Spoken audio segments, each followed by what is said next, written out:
What we're going to do is we're going to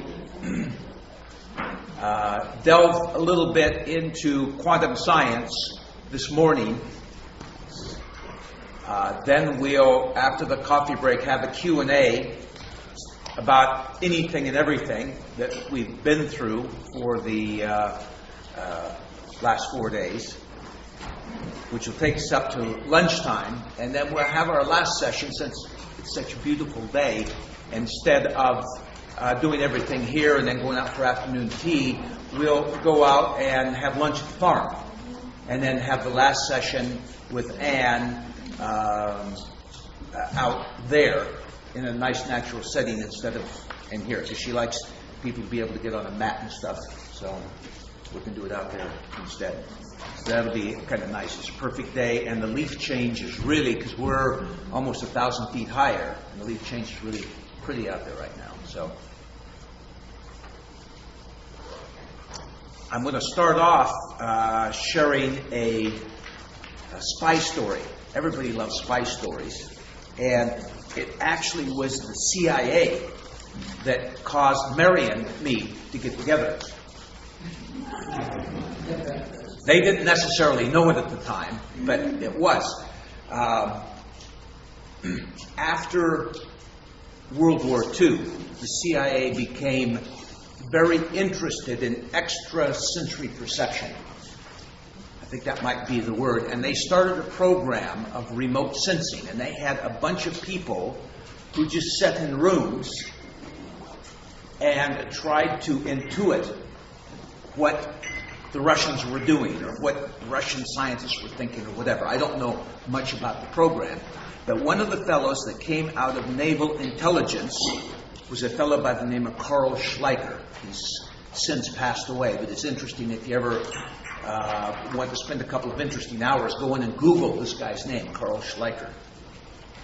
And he became very interested in the Russian educational program because he wanted to know how could it be that a third world country like Russia could get the Sputnik into space before the Americans did. And what they discovered is that the Soviet Union, despite the fact that they were immensely poor and the whole system was corrupt and didn't work very well, their educational system was fantastic. And it was because of a guy in Bulgaria, a doctor there by the name of Lozanov. Gregor Lozanov had dramatically transformed the Eastern European educational system, essentially using frequency via music, and Baroque music. And so that sort of fascinated him, and there was a book that was written about it called Psychic Discoveries Behind the Iron Curtain. And Mary read this book because she was fascinated in these kind of things. And in there was this guy named Carl Schleicher. It told about him and his research and so forth and what the CIA had done in these remote sensing programs. So she somehow got a hold of Dr. Schleicher, and in talking with him, discovered that Dr. Luzanov, this Bulgarian, was going to be allowed to come to the United States and teach some people how to teach using these Baroque music techniques to put people in the zone. And I'm going to use that word to begin with because it's something we're all familiar with, being in the zone. We probably all, at some time in our life, experienced this brief moment of time when we were in the zone. And everything came together. You could call it being in the groove. Everything worked. I can remember one time, for example, when I was going to university in Portland. I was going to a junior college the first 2 years, and the campus, it was a city college, it's called Multnomah Junior College, and the campus was spread all over Portland, Oregon. So you'd have to go from one building to the other to get your classes. And all of our physical education classes were held at the YMCA. They had a gym there, and we were playing basketball. And I used to be kind of a good football player because I was a lot heavier than I am now. But I was never a good basketball player because I'm just not built for. All of my 6'4" friends had a competitive advantage over me. But this one day, I rushed down to the YMCA to get to this basketball game, and somehow I slipped into the zone. I wished I could figure out how it happened, but that day I could do no wrong. I could be running away from the basket, half court, and throw the ball over my back, and it was going to be a swisher.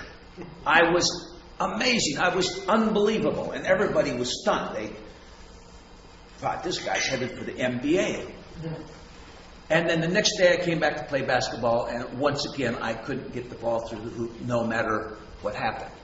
But that really stuck with me, that for some inexplicable reason I was able to do that. And so many people, a lot of athletes talk about that they work really hard to get into the zone, because when they're in the zone, everything comes together. So, going back to Dr. Schleicher, the idea was that this Bulgarian educator was getting people into the zone when they would go through their educational experience. So he had found the way to give people a better ability to retain, to absorb, to retain, and recall information. That was what it was all about. So Mary decided she wanted to go to this course, and she did. And she was one of a dozen people. Well, it just happened that one of my clients, one of my readers, somebody who had been to a seminar just like this, went to that also. And Mary, was a partner and executive editor in a magazine in Naples called Gulf Shore Life, and she had just sold her interest in this, and she had to deal with the taxes and so forth. And she was talking about this at this Luzanov course, and my reader who was there said, if you've got that kind of problem, you need to go to a Gary Scott seminar. And so she did. And that's how Mary and I got together. So it all started with the CIA and their remote sensing program, you see, to bring this whole thing together.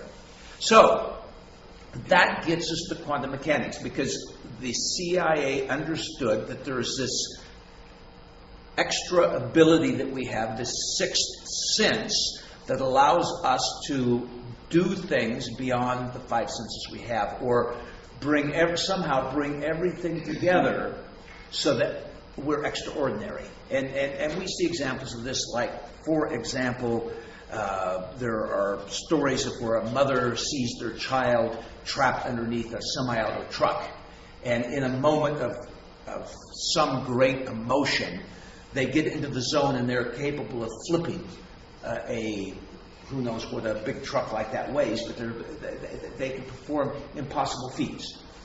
And there's story after story after story. So we know that we are capable of doing things that are extraordinary. Well, what it turns out that it's all about has to do with our brainwaves. Because ultimately, one way we can look at our existence is in terms of frequency.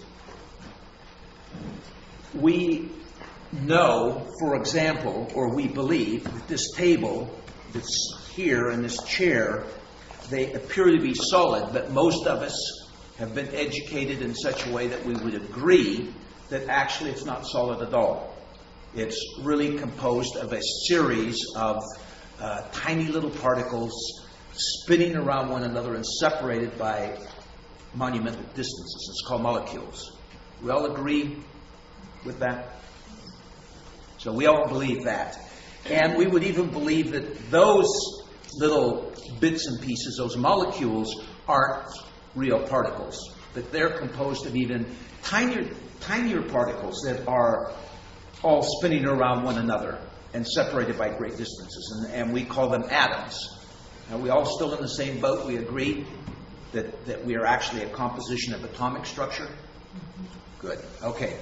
And then we would even, some of us that have been reading the later science books, I never got this in physics in university, and I never took physics in college, but it appears that those atoms aren't solid things, but they're just composed of a bunch of even tinier particles spinning around one another, separated at great distances. And they have all kinds of names for them: electrons, protons, neutrons, mesons, quarks.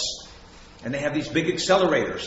There's one in Switzerland, and did they build one in Texas or someplace, or Arizona? Stanford University. Stanford University built this big thing so that they can spin these atoms around at super speeds and collide them to see what happens when they hit one another at these ultra high velocities, and they can measure these tiny little pieces. We're still all in agreement that gets us down finally to this peculiar quantum state where the particles start to act sometimes like matter, but at other times they seem to act like energy. And there's been a series of different kinds of tests to try and figure out, well, what causes them to change from energy to matter. And what it appears to be is the act of observation. There's a really good article. I don't know why I didn't put it in your handouts this time, because I usually do. I've kept it. It's one of the oldest. It's an old newspaper article that changed my whole way of thinking. And that article was published in USA Today. And what really had an impact was the fact it was in USA Today, because most stuff that's in USA Today isn't very novel. It's already pretty standard kind of things. But this was an article in the business section about quantum computers. And what it was pointing out about quantum computers is that they operate using atoms instead as their switch, instead of a semiconductor. And because atoms have a state called a superposition where they are, or atoms have a spin, and that can be either an upward spin or a downward spin.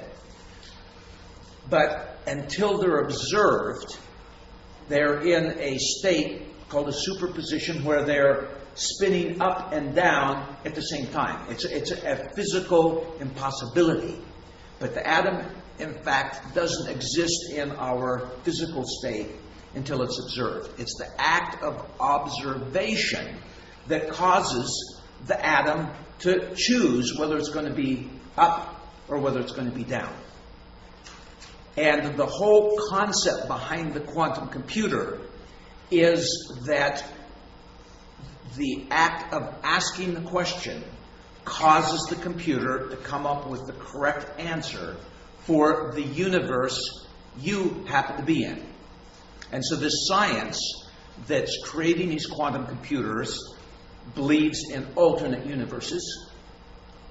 The science is there that says there's a multitude, there's an infinite number of alternate universes, there's an infinite number of answers that this computer can give you, but the act of you're asking this computer the question causes the computer, all the atoms within the computer to come into the state to give you the correct answer for the universe you happen to be in.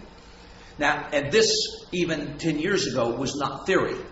IBM and I think it was UCLA already have quantum computer models. Now, they're not practical yet because they require very large rooms and you have to cool them down to near absolute zero, which most of us can't keep our computer in the refrigerator, and that wouldn't be cold enough anyhow. But this is not theory. And from that, there's a lot of other things that this article talked about. One of the things being entanglement. It turns out that if two atoms are observed at the same time, they become connected. And it's called they become entangled.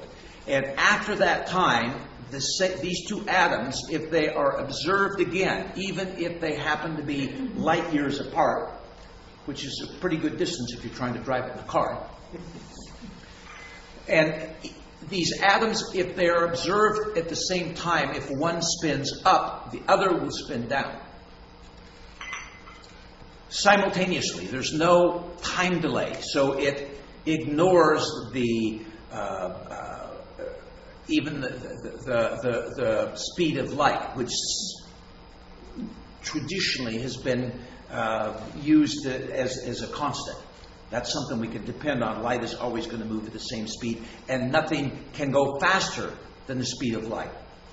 But in this particular instance, there's some form of communication that ignores all those physical realities that the universe we happen to be in operates under. They don't know what it is.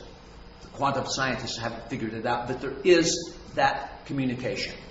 And where it seems to work, in the human mind-body connection, is the best word that you can almost come up with, is when all of our brain waves start being correctly integrated. We have 4 traditional types of brain waves. It just happened. All this stuff was very interesting to me because when I was in university, one of the majors I took was psychology. And the thesis that I had to write was on sleep deprivation. And it got into all these brain waves because it turns out that when we sleep, part of the healing and restorative process that we go through takes place when we dream. And we dream down in these lower brain waves. We have several brain waves. Up here, first of all, we have the beta. The beta brain wave is what we are working in. That's what we use for our logic, for our consciousness. That tells us what's going on right now. Right here is beta. It says group of people, 9:20 in the morning, hungry, not hungry, eat, go to town, driving a car in front of me. It's what's going on right now here. And that, because that is so important to our physical survival, that is the dominant brain wave that we respond to and we work with.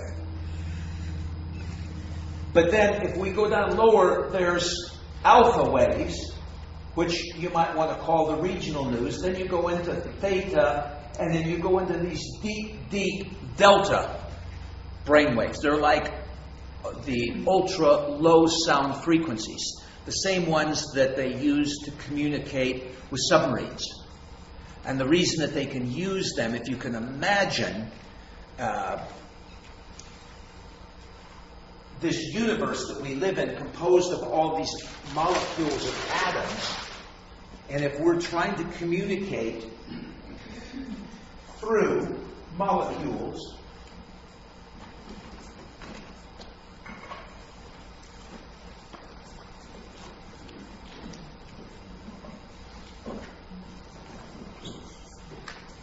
if you can imagine, if there's a bunch of molecules here and we want data or frequency to slip through the barrier, if the brain wave is like this, man, you're going to have a hard time shoving that through the little holes, through the gaps between the molecules or the atoms. But if you have a wave that's like that, an ultra low frequency wave, it can easily slip through the gap. So if you have a submarine that's 400 feet underwater, you have a lot of molecules you've got to slip through. And so they have to use this ultra low frequency, extremely slow, because the data, all data to us, all sense of passage of time relates to the distance between each of these spikes. So if you have this, you get in a lot of data really quick.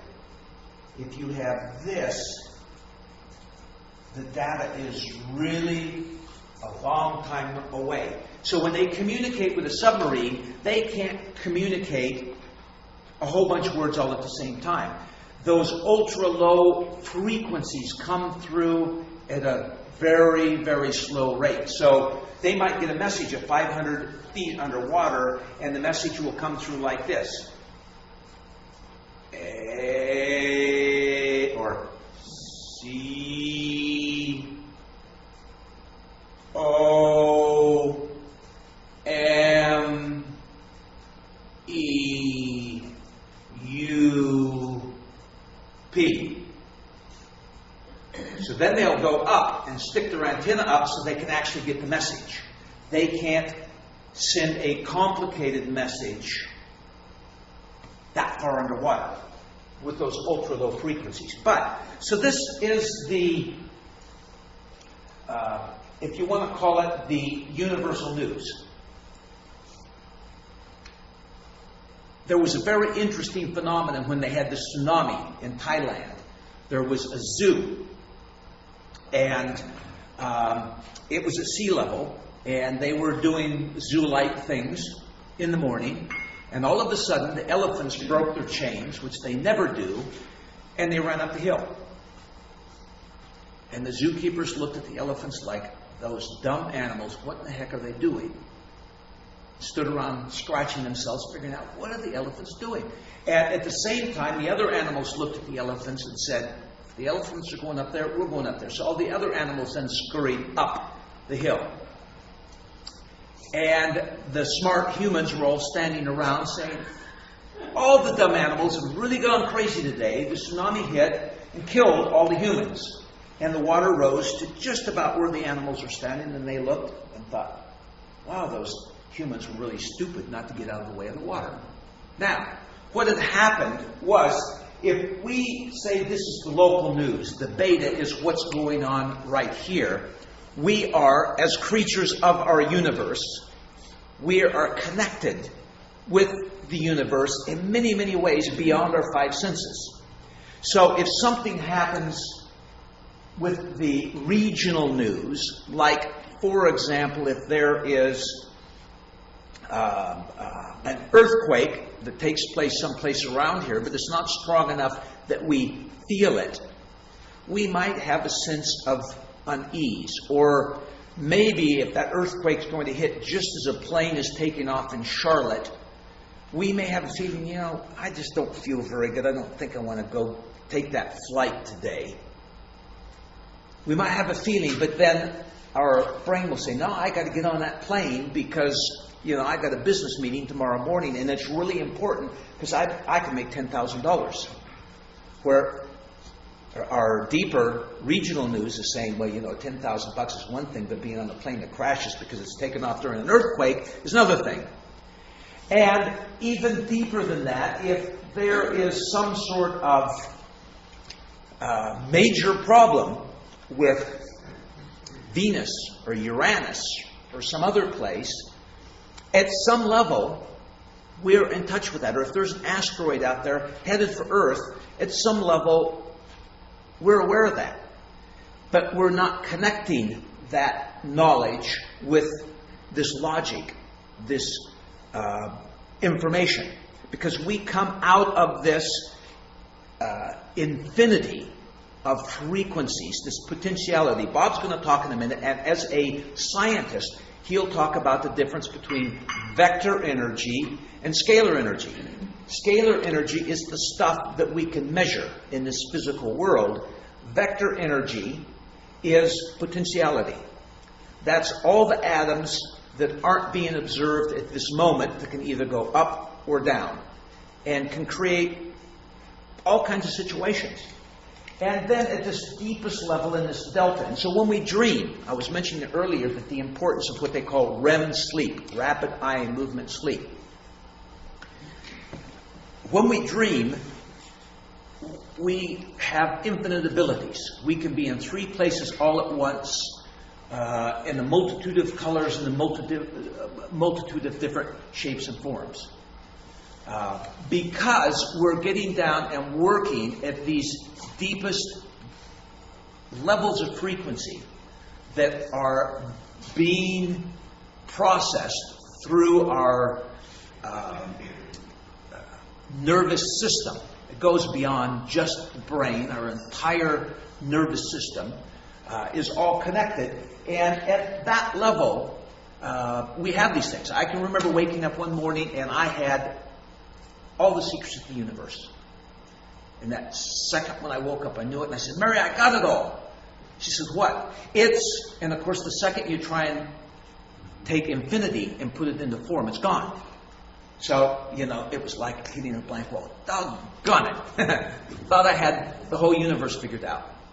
And at that level, I did. So, this being in the zone, what people have discovered is that there are some things we can do with frequencies to help integrate this whole thought process so that we can enhance the process of using these brainwaves. We can integrate them so that we can start to take advantage of this information we have.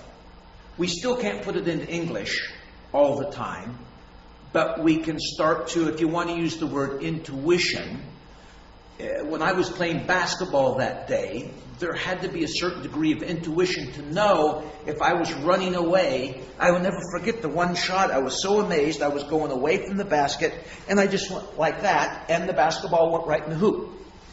There had to be a degree of intuition for me to know where that was. I wasn't thinking, well, let's see, I'm 32 feet from the basket. The hoop is 18 inches wide. The ball is 16 inches wide. The arc has to be at 7.8 degrees, and the amount of pressure that I have to put into that has to be 92 pounds because there will be this amount of gravitational pull and this amount of air resistance. And I have to do it at that because the man's hand will be trying to block it. There was none of that there. I simply, and it went in. So there was a degree of what you would have to call intuition involved. There was something at work that was inexplicable because our processing capacity at the level of logic, of the level of I don't want to use the word intelligence because our intelligence goes way beyond our ability to process information in our cerebral cortex at that beta level.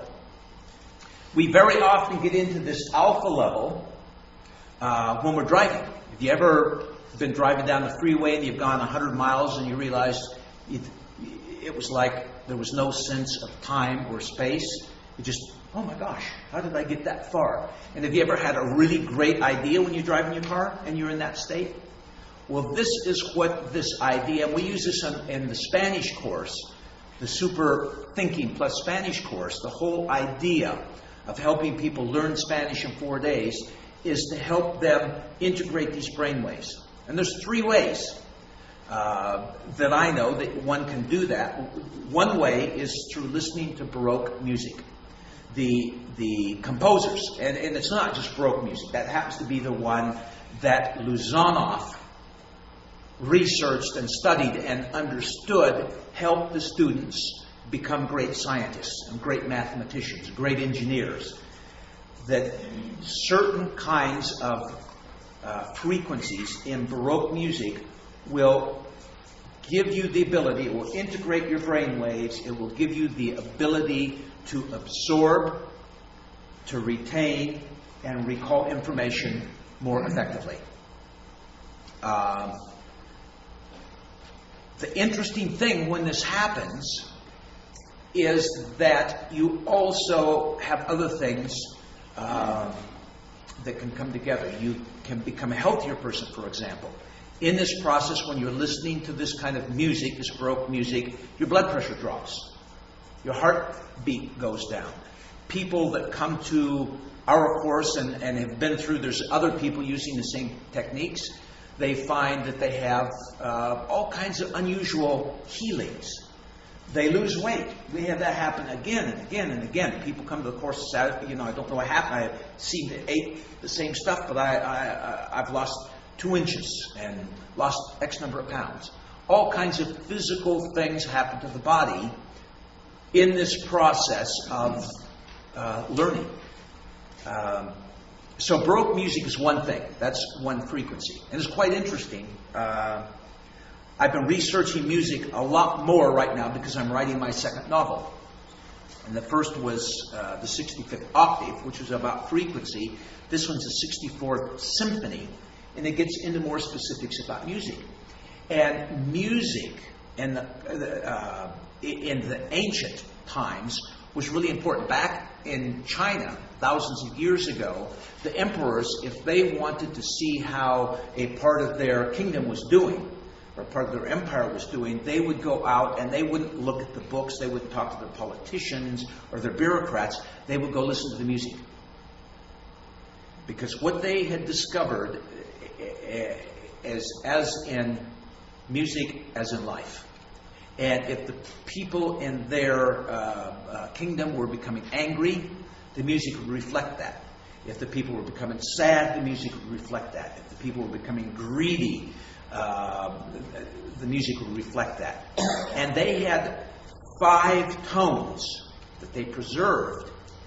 And they would go to the courts and listen to the music and compare the tones in the music to the 5 pure tones to see whether the court was getting out of balance or not. The whole concept of astrology came from music, from Oriental, Chinese, Asian concepts, because their belief was that originally there is one sound. Most religious philosophies start in the beginning, there was the word.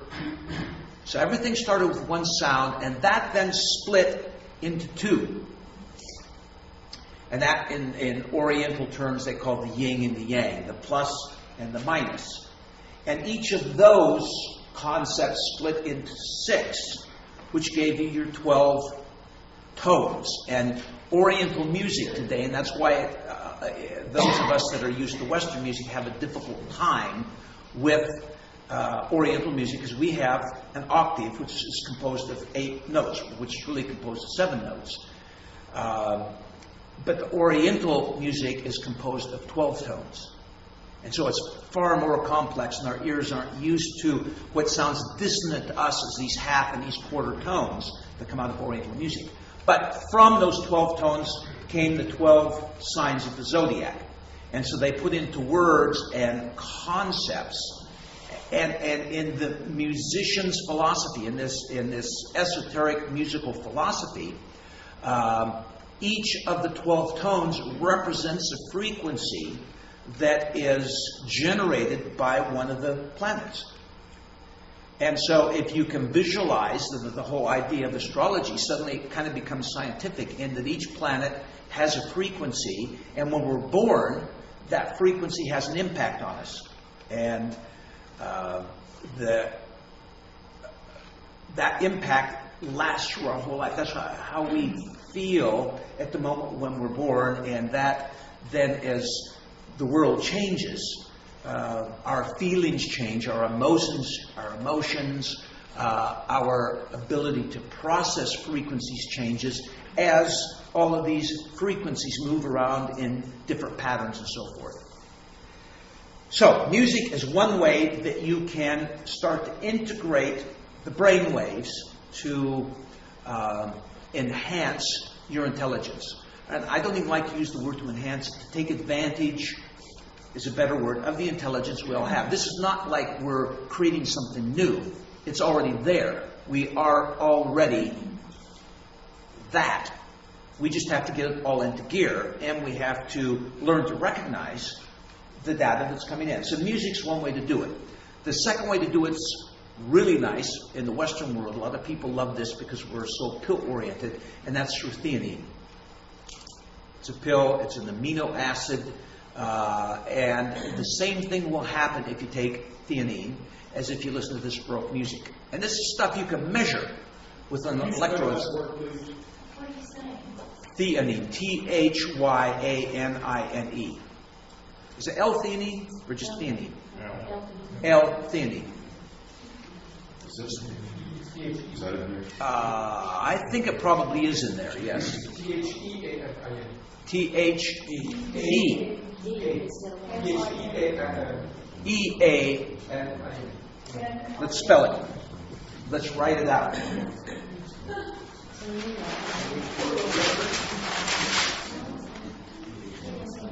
T-H-E-A-N-I-N-E.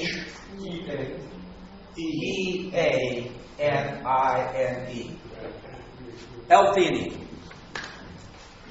If you're ever feeling jittery, out of sorts, you can't get things together, pop an L-theanine. It's a fast way to do it. Mary and I continuously listen to Baroque music while we're working. Some people say, how can you get these messages out every day and put on a seminar at the same time and do other things like eat and go to the bathroom and breathe? Well, one reason that we're productive is because we're constantly listening to Baroque music. 60 cycle Baroque music is the type of music that causes this brainwave integration and especially bursts of alpha waves. And it really helps if you have a tight deadline. Because you've probably had a tight deadline at times when everything is smooth and easy and you're just so efficient and you just hammer it out. And then there's other times when you're just so jittery and distracted you can't seem to get it together. Well, that's when you want to turn on the Baroque music and take an L-theanine. There's a high degree of this in tea. That's one reason why tea is so calming. And then the third way is meditation. And meditation you can do in a multitude of different ways. It can range from sitting quietly. You can use any sense. The idea behind meditation, I have a theory. And a lot of people wouldn't agree with me, but that doesn't matter because I'm the guy that's up here talking. So you get to hear my theory. Okay, here we are in the universe, and we are a wheel. And the deepest brain waves down here, the delta, are the hub. And this is our logic out here working. This is what's looking, let's face it, this is interfacing with the rest of the world. If you're a wheel and you're moving along the road, this is what's in touch with the road. Okay, so this up here is your beta. And you have all these spokes. We actually have 5 that we can talk about, and then there's the 6th. You can follow any one of those spokes to get back to the hub. So you can meditate through any of your senses. A great massager will do it for you. There are some people that meditate with the visual by looking at a candle. But what I think it is, ultimately, is boredom. And what brought me to this was that at one time I had an eye doctor working on me because I had a visual problem that had to do with getting hit in the head with a baseball bat. No, Mary didn't do it. And that caused, a lot of people have this problem. It can be created by stress or a blow to the head. What happens if you get a blow to the head or you have too much stress, it will cause swelling around the optic nerves. And that will then distort the data that's coming from the eyes through the optic nerve to the brain. And the brain's a computer, a biological computer, but nevertheless. And it's getting this data. And if it's coming through in a distorted way, it can still sort it out and figure out what it is, but it has extra work to do. It's like sending sort of garbage into your computer, and it has to have an extra program, and it takes extra time to sort it out to figure out what it is you're seeing. And so because the brain has limited capacity, it will always protect that which is right in front of you. That's the most important data for our survival. And so it will protect that. So what will happen is your peripheral vision, if you have this problem, your peripheral vision will start to shrink. Now, the interesting thing is if you take a normal eye exam, I remember when I got my pilot's license back in the 60s. I went in, I had to take this eye test, and they had all these lights out around here, and I had to be able to see all those lights. And I could see them just fine. And so I had the same exam with the doctor, and I could see all these lights out here just fine. Then he had a little stick with a little knob on the end of it that was white on the outside and it was black in the center. And so he would show it out there, and I could see this little knob. And he says, "Okay, now tell me when you see the black as well as the white." And you start moving it in.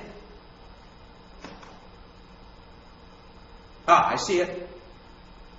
And he would chart this as to where, first of all, this was my peripheral vision, but this was where my brain was actually starting to process the data. And so he'd do a chart, and it turned out, in my case, I was seeing 2% in my right eye and 0.5% in my left eye. So, and what took me to the eye doctor was anger management problems. I was always angry about everything when I was driving.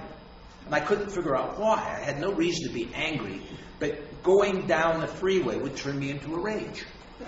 And he said, of course you're upset because you can't see but like this. So when you're driving on the freeway, you've got all this stuff around you need to see, and your eyes are seeing it, but your brain's not processing it because the data that's coming through is or the eyes have learned. Now, this is the bad thing about it.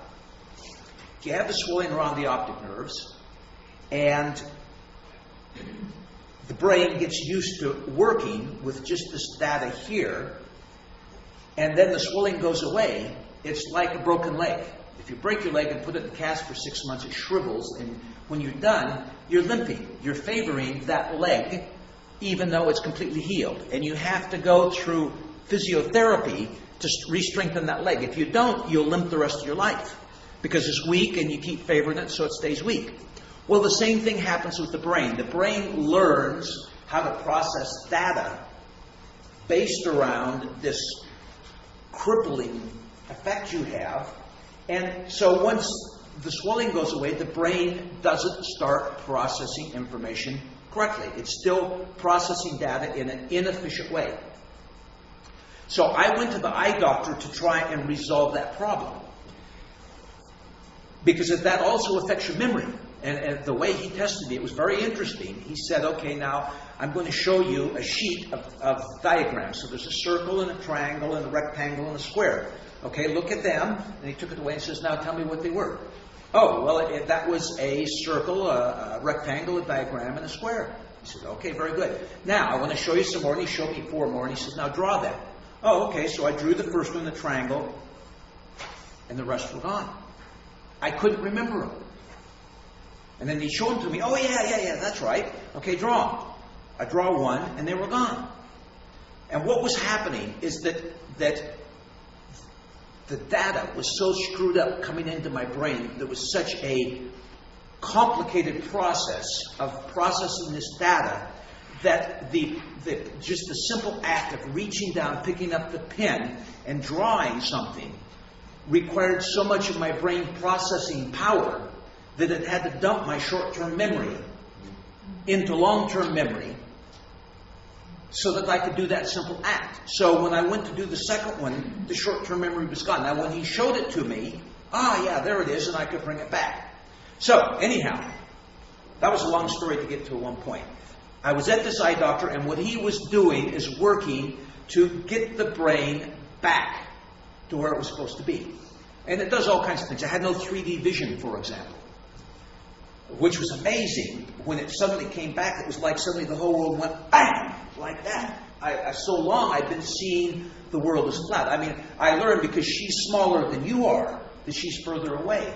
But I didn't realize that there was no zero depth perception.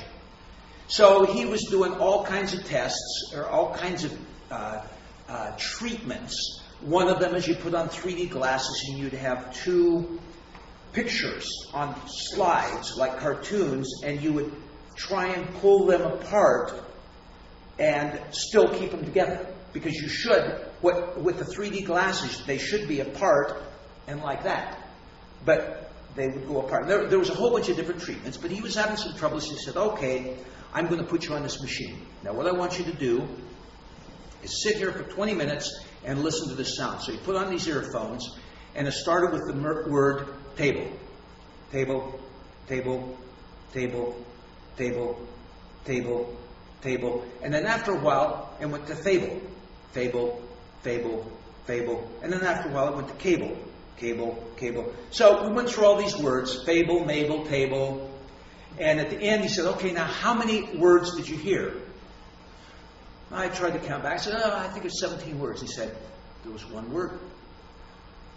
It was table. It never changed. But I was hearing 17 different words because the brain is a muscle, like anything else. And if you take even this and you do that enough times, this muscle is going to get tired. And so pretty soon you'll be doing this because you're going to use a different muscle to move it because this muscle is fatigued. So sound, what we call sound, is a part of the brain. I mean, we're hearing the status coming through our auditory nerves to our brain, and a part of the brain for every frequency, for every minute frequency, for every word, that frequency stimulates one little point in our brain that is our table point. So that's really what, when I say the word table, what you're actually getting is a stimulation in one part of your brain. It's been trained. That is the table. You've set it aside forever. That's table. So if I say the word table, I'm stimulating some part of your brain. Well, if I stimulate that enough, table, table, table, table, table, table, table, table, table, table, it gets tired. It says, I'm not going to do this anymore. I'm out of here. I'm handing it off to the guy next door who happens to be Fable. Fable, fable, fable, fable, fable. Finally, Fable point gets fed up and says, no, I'm out of here. I'm shifting you over to Mabel. And so on and on and on you go, but staying the same. And eventually, I suppose if you listen to it long enough, you'd move from Abels to Ibbles or Ebbles. I don't know what would happen if you did it long enough. This is my theory. Never read this anywhere else in the book. I just kind of deduced this because about the same time I was going through this treatment, I learned to meditate. And I think that all meditation is simply getting into a quiet space out here and boring whichever sense you are after. Because the brain wants excitement. The brain wants pleasure. The brain wants action. It wants activity. Now, if you shut off the outside world, turn off the television set, turn down the stereo, stop talking to people, stop moving around, and sit and focus on one thing. Focus is essentially concentrating on one point. Mabel, Mabel, Mabel, Mabel. I'm focusing on one point. Eventually, when you get tired of that, when the brain gets tired of that, it wants to go to some place that's charming, that's enjoyable. And since you're not stimulating it from the outside, it starts to look within. And it starts moving into these other brain waves that are fields of intelligence, just as the beta wave is a field of intelligence. And in fact, these are fields of greater intelligence until we eventually reach this state where we are in touch with infinite intelligence.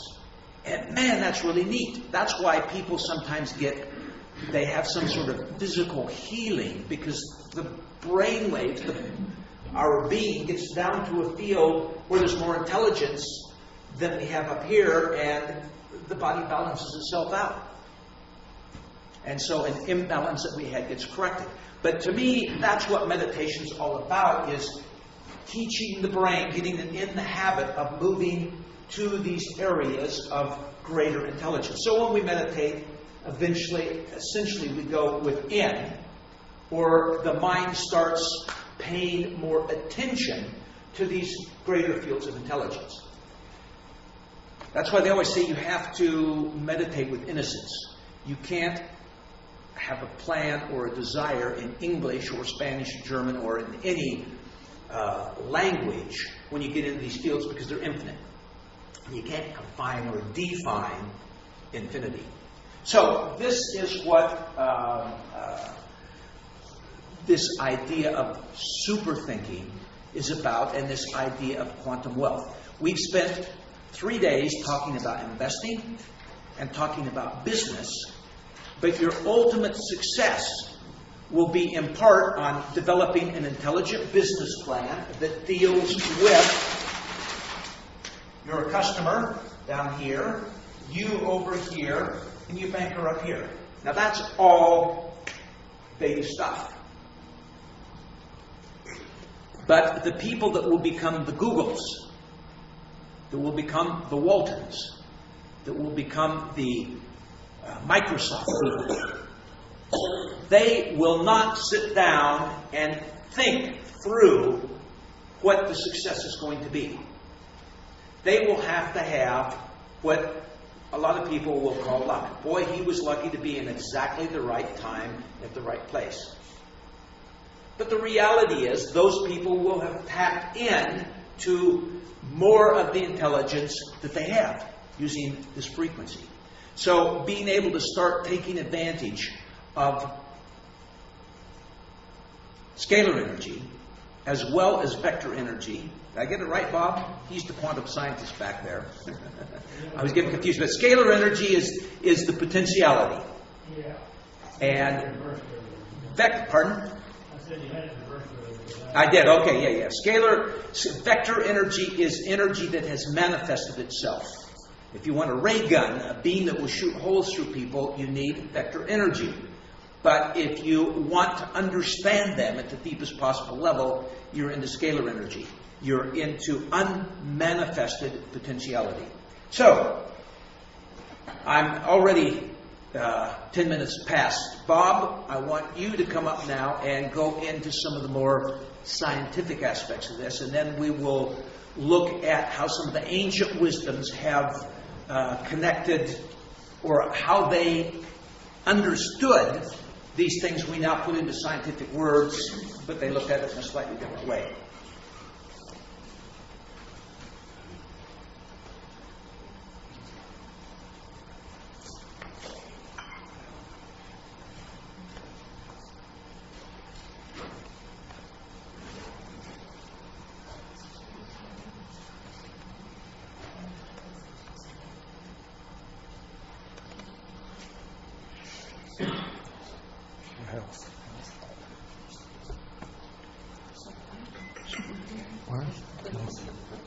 Health. Okay.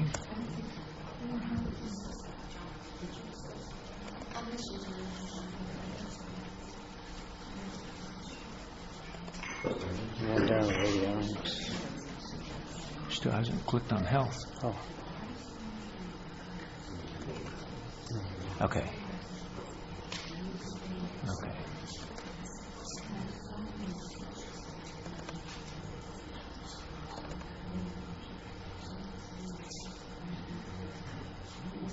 How do I switch screens? Just down there? Yeah. No, I'll give you the.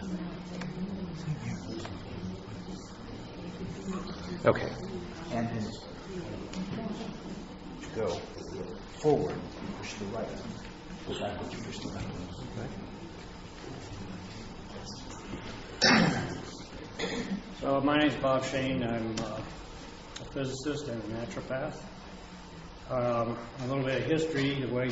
Let me just introduce Bob one more time, because I introduced Bob the first day and explained that he is our primary health consultant. When anything goes wrong with us, we give Bob a call, and we have him work on us if we have some sort of imbalance, we have some sort of problem.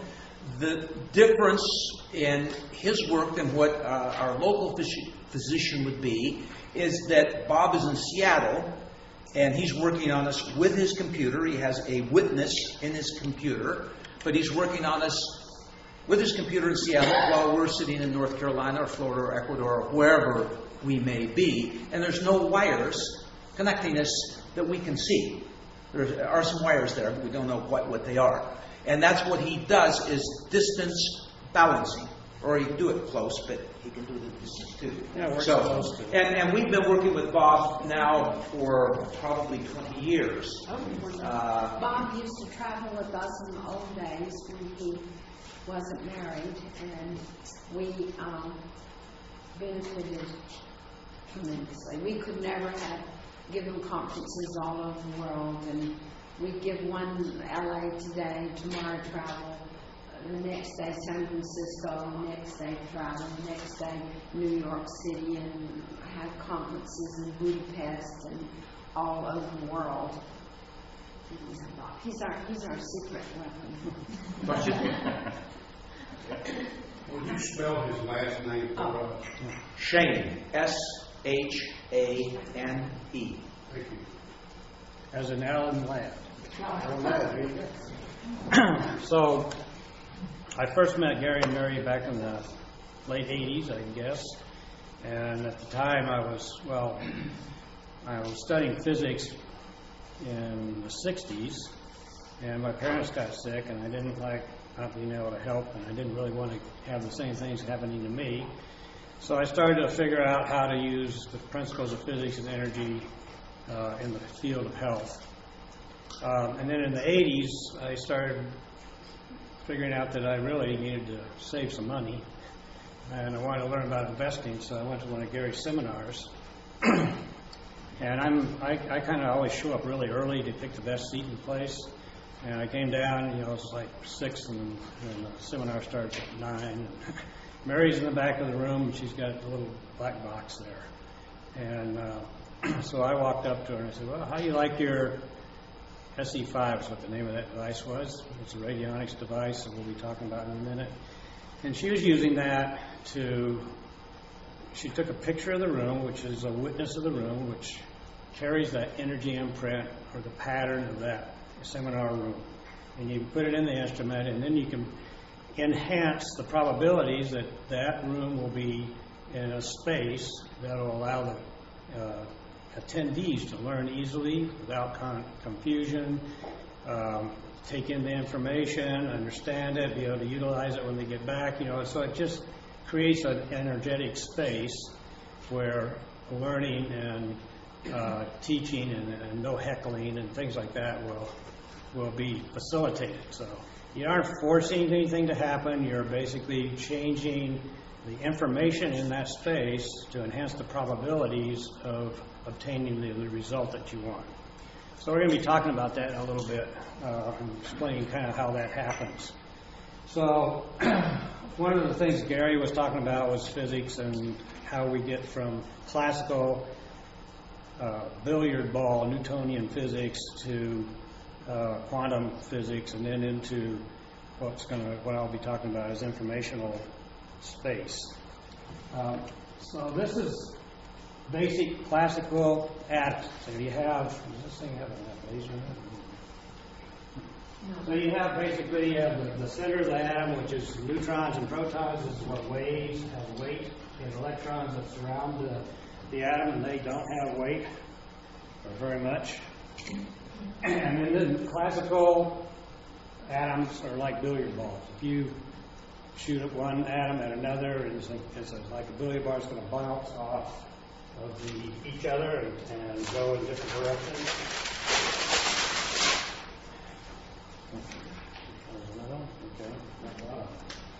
Okay. So if you take one atom here and you move it towards another atom, just like a billiard ball type approach, when it collides, then they're going to go off in different directions. It's just two balls hitting each other.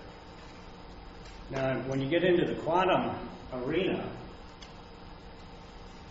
you basically, again, let's talk about this atom. We've got the center of the atom, and then you have these electrons going around the outside, and they have little orbitals here that have different energy levels.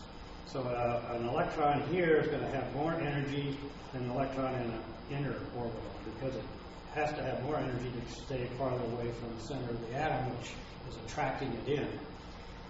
Now, if you take energy and move it into this atom, and it collides with one of those electrons, and that electron is going to move out to a higher energy orbital.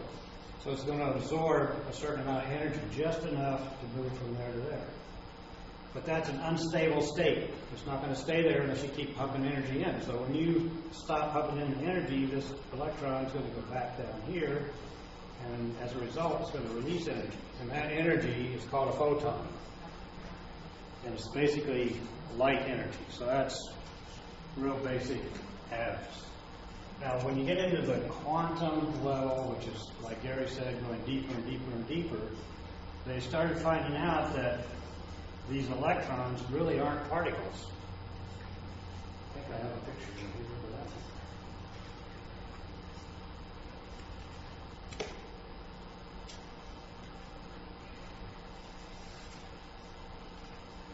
So they did an experiment.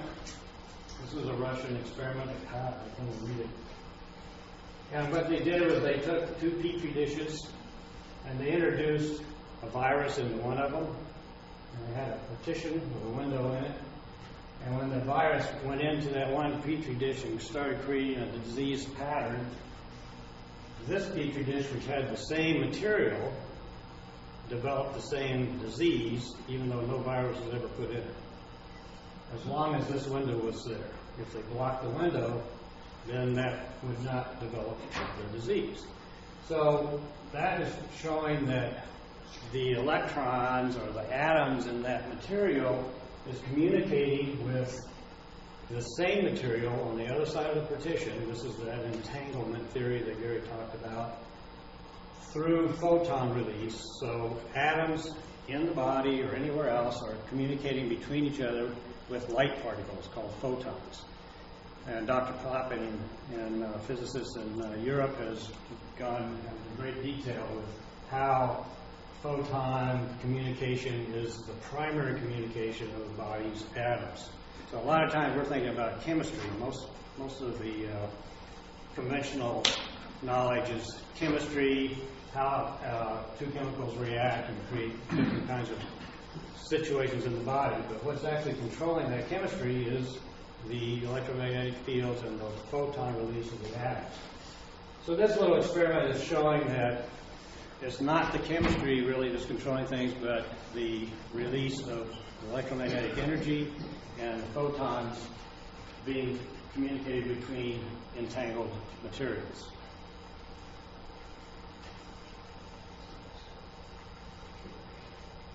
There was another experiment, which I don't have a picture of, which was something like this. This is again talking about that entanglement theory. We took 2 beakers of sodium chloride solution. Sodium chloride is salt. So you take the salt, put it in water, it dissolves, you don't see it, it's just in there. So they have a beaker with salt water in it, and they take another beaker with salt water in it, a mile down the road. And this is the same salt water. They just made one big salt water, poured some in this beaker, poured some in that beaker, separated them, so that they're actually, like Gary talked about, entangled. Then they put in a metal element into here. If you have these 2 beakers separated, same material, you let them dry, let the water evaporate, it's going to condense into a salt.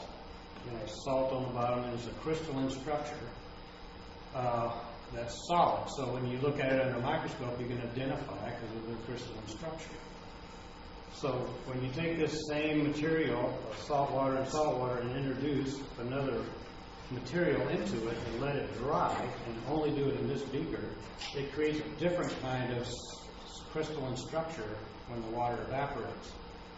You let this one dry, it'll have the same structure as though it had that other material in it, but it never got it.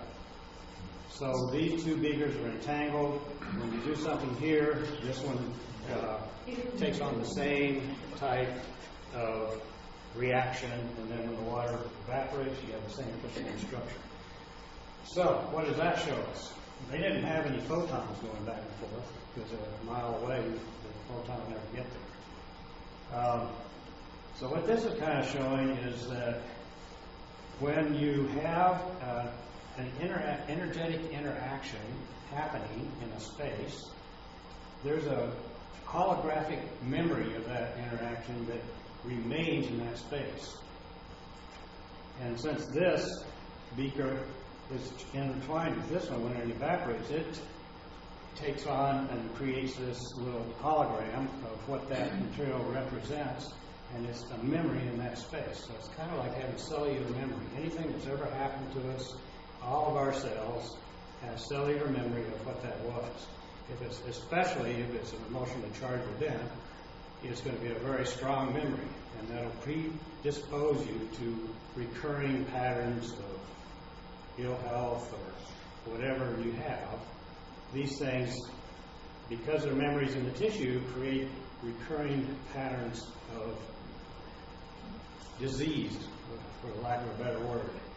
And so you may go and have conventional techniques done to work on any particular problem you've got, but if you don't take care of that memory in the tissue, in the cells, you'll have a tendency to have a recurring pattern and have the condition keep coming back. So one of the things they did after that was they took this same salt water that they had in these two beakers, and they took and put that beaker in this space. This was salt water, and let it evaporate. And that beaker evaporated to the same pattern as this one with that element, even though you didn't put another element in there. It just took on that pattern because the sodium chloride solution was the same as what was here originally, and that holographic pattern was there, and there was a communication going on, and it created the same crystalline structure without any foreign material in it.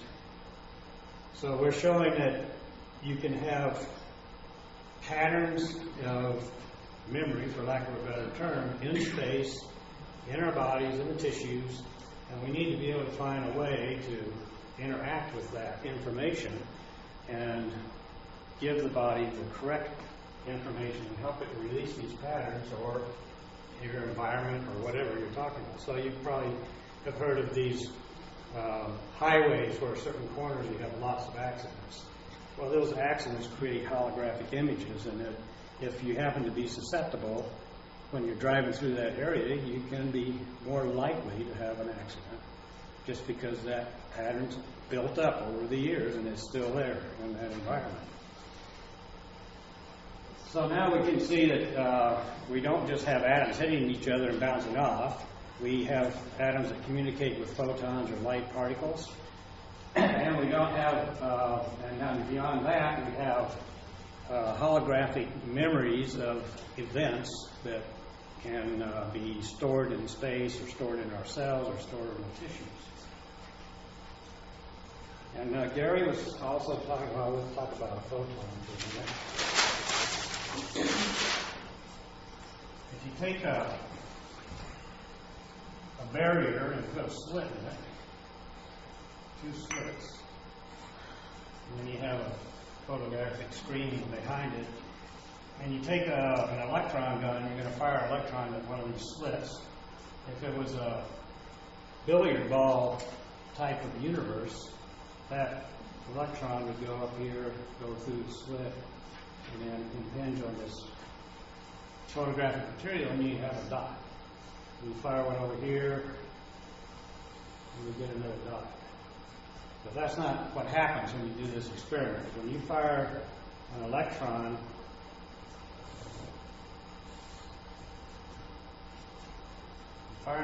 at this slit, what happens back here on the photographic plate is you get periods of darkness, lightness, darkness, lightness, darkness, lightness, darkness. So you have this whole pattern all the way across this photographic plane. So what's happened is this electron, instead of acting like a ball and going through and hitting the back point, it acts like a light wave. And that light wave is going along, it goes through both slits, and then when it gets back here, it interferes with each other and creates what's called an interference pattern on the back screen, which shows a darkness and a lightness. So electrons can behave just like particles as well as like light. And when you get down to the quantum level, you're starting to get into the particles that actually behave more like light than particles themselves. So we talked about memories in space. So basically, this is kind of trying to point to the fact that chemistry creates big changes in the body. So you want to do a big change very quickly, you can take a chemical material, a vitamin or a mineral or a drug or a herb. You're going to create big changes in the body because you're introducing chemistry that the body has to deal with. But what's actually controlling what that chemistry does and how the cells of the body receive it is the energy systems in the body. And they control how the chemicals interact and what they're going to be doing and what kind of effect it's going to have on the body. So the next question is, what's controlling the energy in the body and in the world? So that is basically information. So information precedes the energetic effects that are occurring when we use an energetic phenomenon. So if you have, Gary was talking about particles with scalar energy and vector energy. So if you have a particle that has energy, it's going to be moving in a specific direction. So it has velocity and movement and mass, and that's the direction it's going in. So that's like a vector energy, and that's doing work, so making things happen. But if you have a state where you don't have any energy imparted to that, and it's just information that's existing, then that's what's called the scalar form. So if you're doing an equation that represents all of this, then you have a scalar term, and then you have a vector term, an x direction, and a y direction. And these are all vectors. So, and this part is the scalar part. This is probably getting very confusing. And this is just information. It doesn't do anything until you observe something and put energy into it and start to make it do what you want to do. So, in terms of scientific proof of some of these kinds of concepts, there's the pair experiments that have been going on. That's the Princeton Engineering Anomaly Research at Princeton University. It's been closed down now for a few years. But one of the things they did was something called the Global Consciousness Experiment. You remember we talked a little bit about that web bot that goes out and looks at voice changes in language. Well, this Global Consciousness Experiment takes something called a white noise generator. And a white noise generator is kind of like when you tune an AM radio and between stations you hear all this white noise. It's just noise. It doesn't mean anything. You hear that noise in between the stations. You can create a generator that creates all this white noise. And it's just random hits. And they took several of these and put them in different parts of the world. And then they wanted to see if, and these generators are controlled by computers, and they wanted to see what happens to this white noise, if anything, when something major in the world happens. So one of the things that showed up was just before 9/11, like 3 or 4 days before 9/11, there was a big spike in every one of those white noise generators at the same time, everywhere in the world. So there was a awareness of something major happening in the world that was simultaneously sensed by these white noise generators all over. And those white noise generators were impacted by the consciousness of the peoples of the world. So it's not the white noise generators doing anything, it's the consciousness of humanity that's in touch with these higher levels of information that Gary's been talking about, that recognizes something coming in the future. And those white noise generators would give a big spike, and then that would be recorded, and then they'd just wait and see what happens. Another thing that they did was they would take people, they wanted to know how can a computer affect a person's consciousness, and how can a person's consciousness affect a computer? Because if we're using computers to help balance people, like Gary was mentioning, I balance Maud and Gary and Mary and all my clients from Seattle, wherever they are in the world, how does that happen? How can a computer interface with the subconscious of a human? So these scientists at Princeton University put one person in front of a computer in one room and sealed it, and then in another room they had another computer with white noise generator there. And they would direct the person looking at the computer, they would put up different images on the screen. And whenever there was a very traumatic kind of image put up on the screen, the person would react, and then it would affect the other computer down the road in another sealed room. The white noise generator would show a big spike. So they were able to demonstrate that computers and human consciousness can interact, and there is a communication factor going on.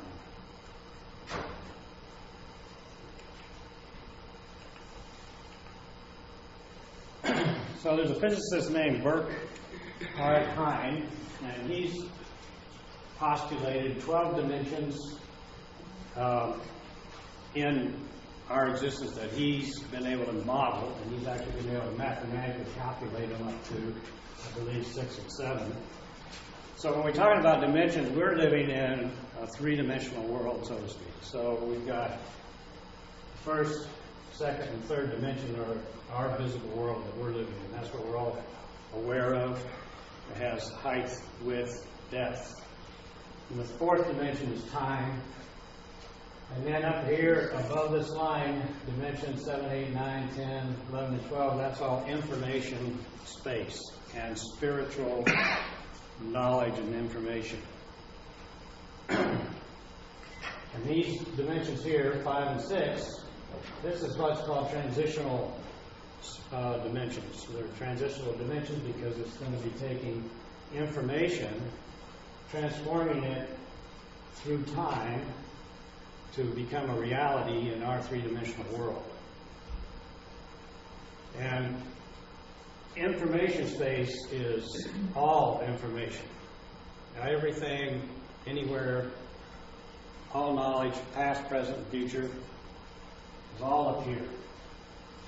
So, and this is what's actually controlling what happens down here, and it controls it by observation, like Jerry was saying, and being transformed when you go through time into the three-dimensional world.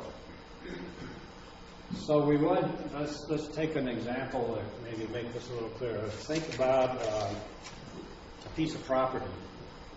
And that piece of property can be anything anybody wants. So if one buyer comes along and he wants it to be a golf course, okay, well, it could be a golf course. Or somebody wants to put a condo on it, or a hotel, a park, a zoo. It could be any infinite number of things. That's this informational space. It has all possibilities. And then what happens when you start to bring somebody in and observe the property and put energy into wanting it to be a certain thing, you're starting to transform this energy and these rings down through the time phase into the physical world. And the more energy you put into it, the more likely it is to become whatever that person wants it to be. So he hires an architect, and they make the plans, and they hire the contractors, and so it's getting more and more condensed.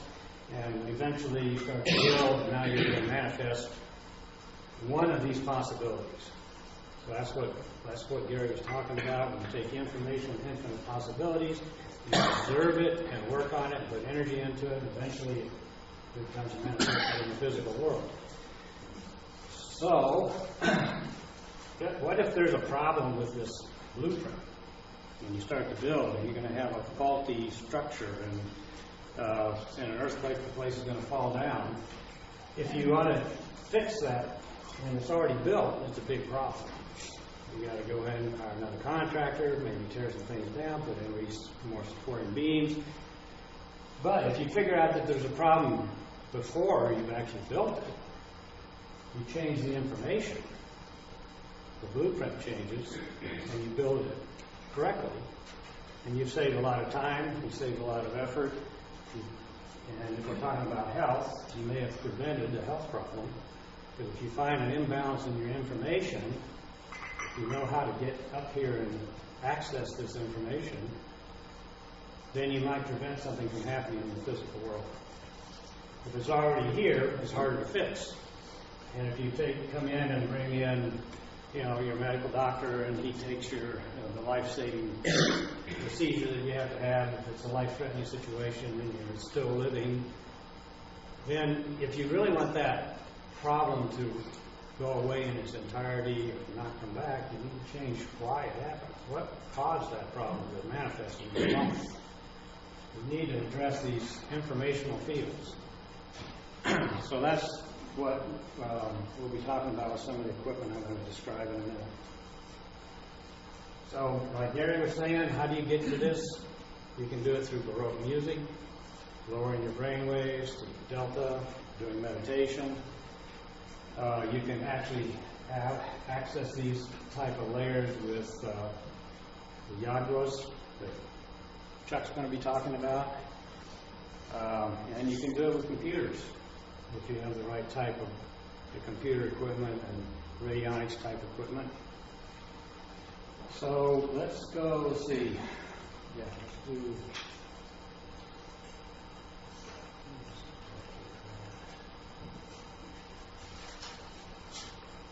So this is some of the type of equipment that I've worked with at the moment. I'm always giving new things to try. So when I work with somebody, if they're in my office, there's certain things I can do because certain types of things need to actually be hooked up to people. And I like to get as much information as possible about what's going on, regardless of what label somebody's put on a condition. Because the label really represents the symptoms, and I want to know what's the underlying issues about why somebody's developed those symptoms to begin with.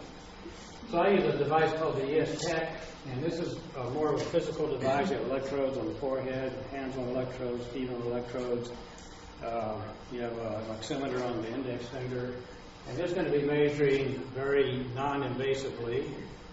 It's going to measure heart rate variability, oxygenation of the blood, all your electrolyte balances, hormonal balances, neurotransmitter balances, and what body systems are most at risk because of imbalances in the conduction of these little currents that will be going in and out. So you learn an awful lot about the autonomic nervous system, about the heart, about the blood vessels, and all your various chemistries. So this is a basic physical kind of measurement. And it's not going to change much unless you do something to really change your internal environment. So I can use that as a comparison. They can go away and get any kind of treatment anywhere. And if I do another scan later, I can tell them what things are being helped, what things are not, and really give them markers of where they are and where they're going. The next thing I like to do is get a program called the Food Pharmacy, which every individual should be eating the types of foods that are specific for their metabolic type.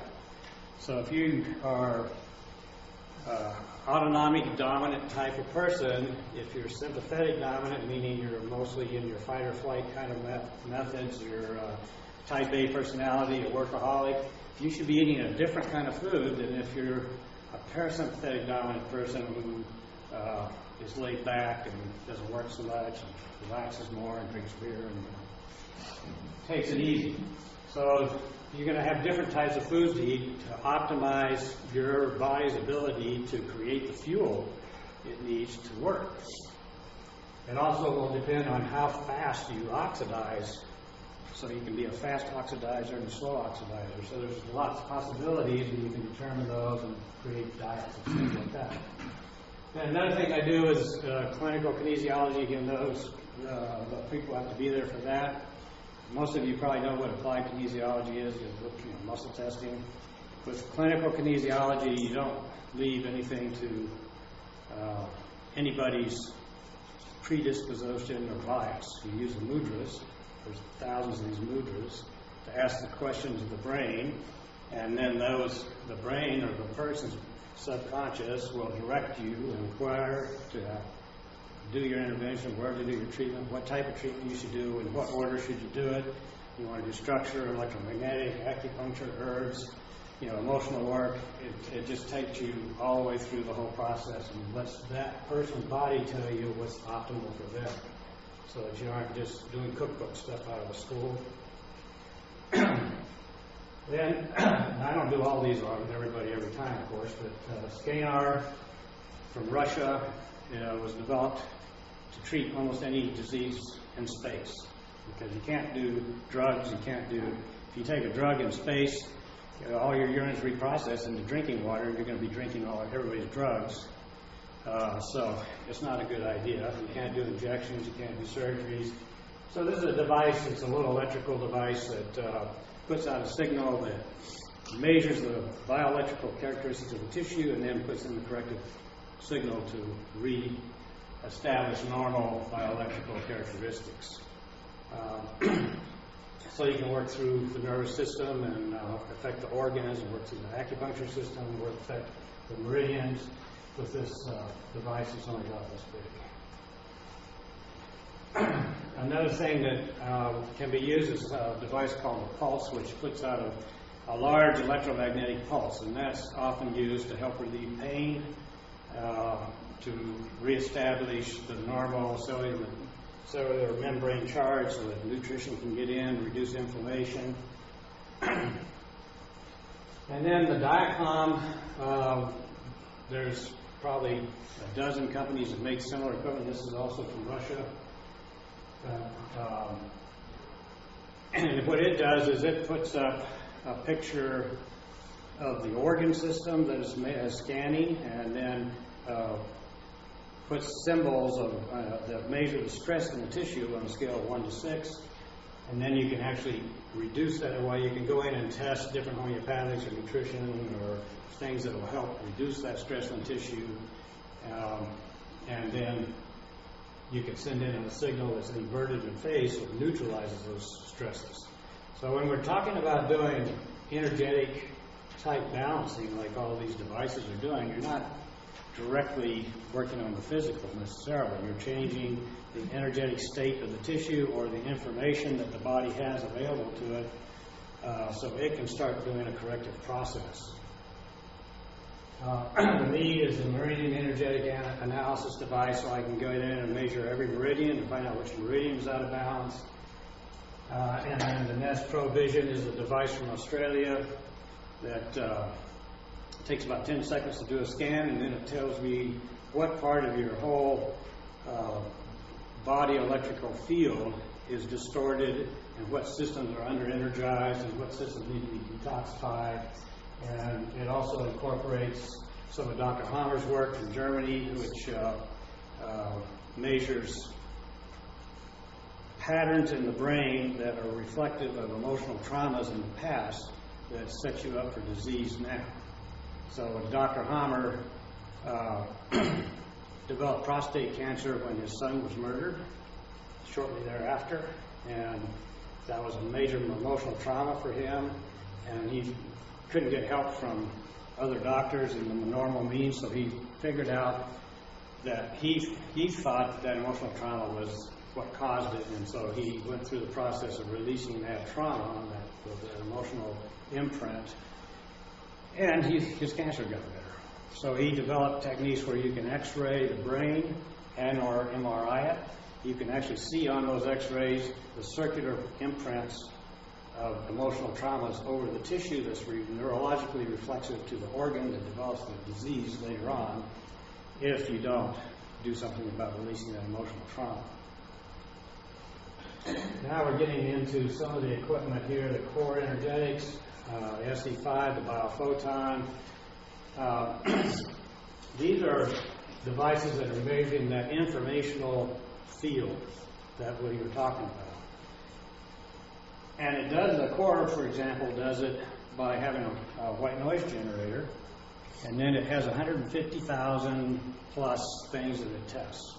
Everything from, these are all informational patterns, so informational patterns about conditions and bacteria and viruses and herbs and homeopathics and acupuncture points and emotional situations and affirmations and religions and tarot cards and, you name it, it's in there. And you send that pattern to the subconscious of the person and see how it responds to that pattern, if it's in resonance or not. So what's happening is there's a couple of things that happen. First of all, we put in what the person wants to work on. What is the goal of that session?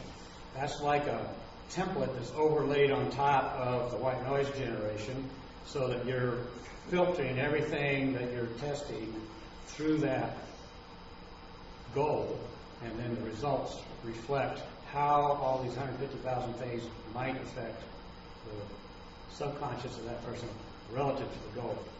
So when you have a white noise generator, you basically have all this noise, and then you take a pattern, informational pattern, and you send it out to the subconscious, and you test it 30,000 times. So if you have, let's just take one little simple signal here. It's going up, and this is a frequency. And you put you fix this end of it. It can't go past this wall. It can't go up anymore. So what happens is it gets reflected here and starts to go back, and it inverts the phase. So this is the direction coming in, and this is the direction coming out. And you get a reinforcement. So you actually have twice the height of the signal if you add these two together. So if there's a resonance when you send in this informational pattern with the subconscious of the person, you get double the height. So if all this noise is here, you get double the height. If you get another resonance on 30,000 times, let's say 10,000 of them, you get resonance, you're going to get this nice little spike way above all this noise, and you can detect that. And that's telling us there's something significant about that particular reaction of that person, and you want to take that into account when you do your balancing for them. And when you do a balancing, you're going to take the informational patterns that were significant and send them back to that person so that the subconscious can become aware of them and start to manifest a change in a curative fashion. So what we're trying to find are these underlying causes of why did this situation arise, and find the things that are going to be blocking them from getting through their goal, and reduce those, and finding things that will help enhance them getting to their goal and amplify those. And that's all information, so nothing can be forced. The subconscious gets that information, and this is something that can be done anywhere in the world. You don't have to be present for this kind of work. And it'll act on it if it chooses to or not. So, and one of the important things is, of course, if it's going to act upon it to help fix something or prevent something, it has to have all the physical things necessary to manifest that. So you have to have the right nutrition and support, emotional support, etc. And then if people are in my office, I can hook them up with Rife type equipment, which is, anybody know what Rife, Dr. Rife was? Who he was? A couple of people. He was how much time do I have, Gary? Gary's asleep. How much time? 6 or 7 minutes. Dr. Rife was a researcher in the 30s who developed a microscope that could see living viruses. And up until about 5 years ago, we couldn't do that because when you look at a virus with an electron microscope, you've killed it before you see it, so it's dead. And he could see living ones. So he was a well-funded researcher. He got a lab and he wanted to find the cause of cancer, so he developed the tumors in the mice, dissected them, put them under the microscope, found the virus, and then he developed a radio transmission system with a plasma beam that he superimposed frequencies on, and then like an opera singer in a glass, when he's saying a right note, and the glass shatters, well, he found the note that shattered the virus. So then he put together a medical team from Sloan Kettering and Mayo and various other big institutions, and they got 18 terminal cancer patients from the University of Southern California, cured them all in 3 months, and then the government shut him down. They denied that could be impossible. So we can do that kind of work. Multi-wave oscillators was developed by Mikowski with the support of Tesla. And that is a different approach. Right, you're trying to disintegrate microorganisms. The multi-wave oscillator puts out millions of frequencies. The DNA in the cell is like a little coil, so it's like an antenna. It receives those frequencies and then gets energized, and the immune system is strengthened so it can take care of the viruses and bacteria on their own. Harmonic energetic balancing equipment is for the people that want this kind of service. Runs 24 hours a day on my clients, and runs their specific affirmation or prayer or goal, along with about 3,000 other things that generally everybody needs. So I talked about here a little bit about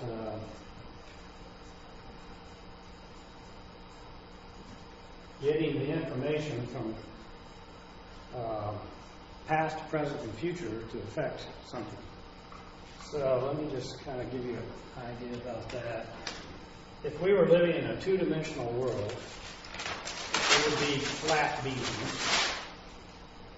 So if we're a flat beam, we only have, we only have this direction and this direction, but we don't have any height, so there's no third dimension.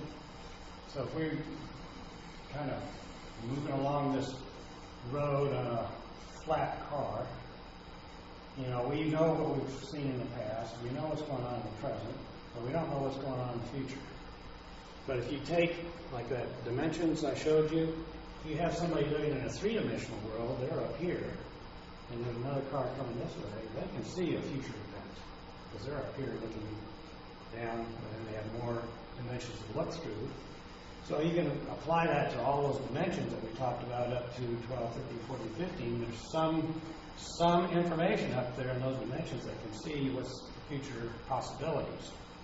And so what we want to do is try to influence the information in such a way that you amplify the probability that some event will happen, whether it's related to health or investments or whatever. So let's talk quickly about how could you use some of this in investments.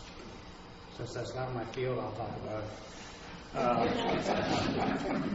If you're going to try to figure out what to invest in, there's those dimensions, all those dimensions up there. There's all that infinite possibilities that you can invest in.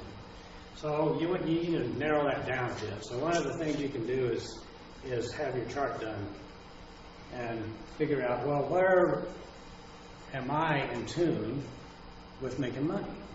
So is it real estate? Is it commodities? Is it stocks?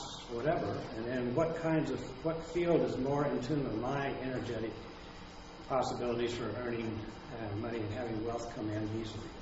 So you can kind of narrow it down that way a little bit, and then you still have multitudinous companies to do and look at, and you can get an investment advisor, and they can give you help and pointers, and then you need to do all your due diligence and investigate all the fundamentals of the companies and all the things you guys do to figure out what companies you like. You're still going to have maybe a handful of companies you like to invest in. So now you might want to know, well, if I look at the information space, what is most in tune with, which of these companies is most in tune with my energetic being, so more likely to be a profitable investment?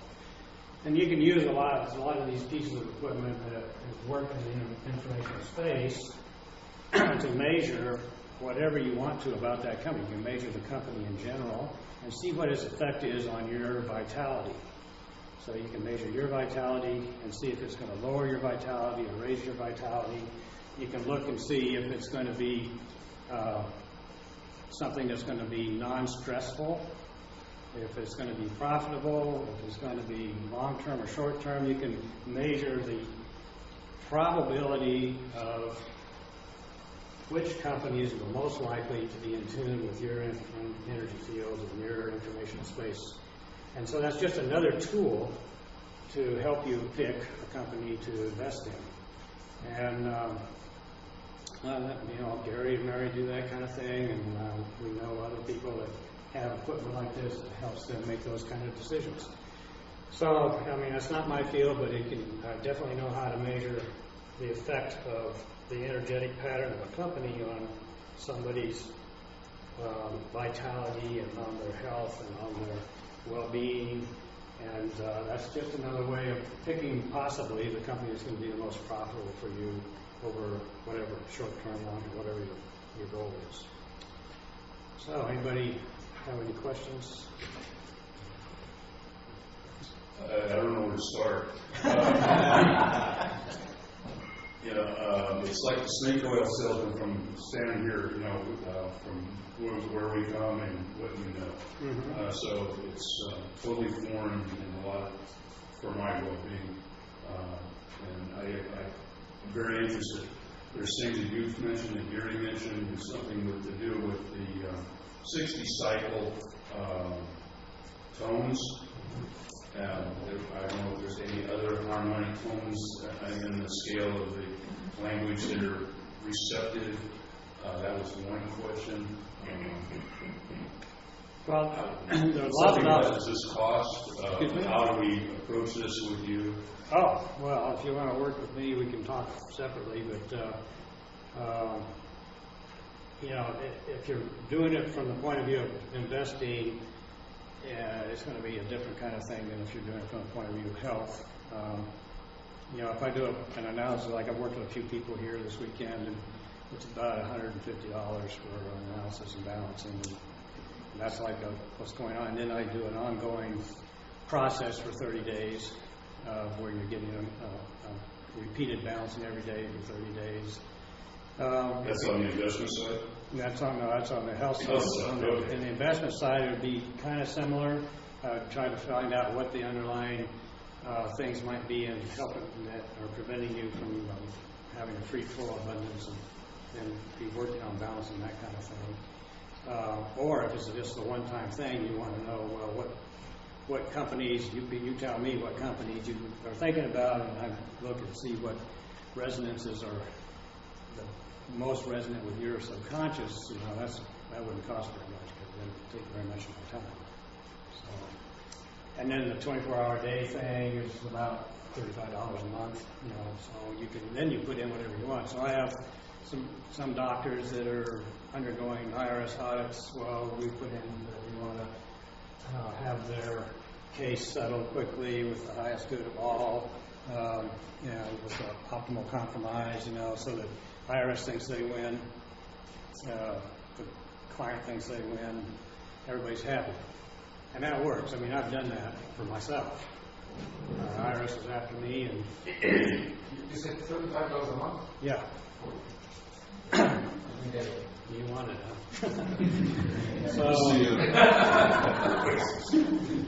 Well, you mentioned, I thought I heard you say that you can have a chart done on the investment side. You can have a chart done? Yeah, not by me.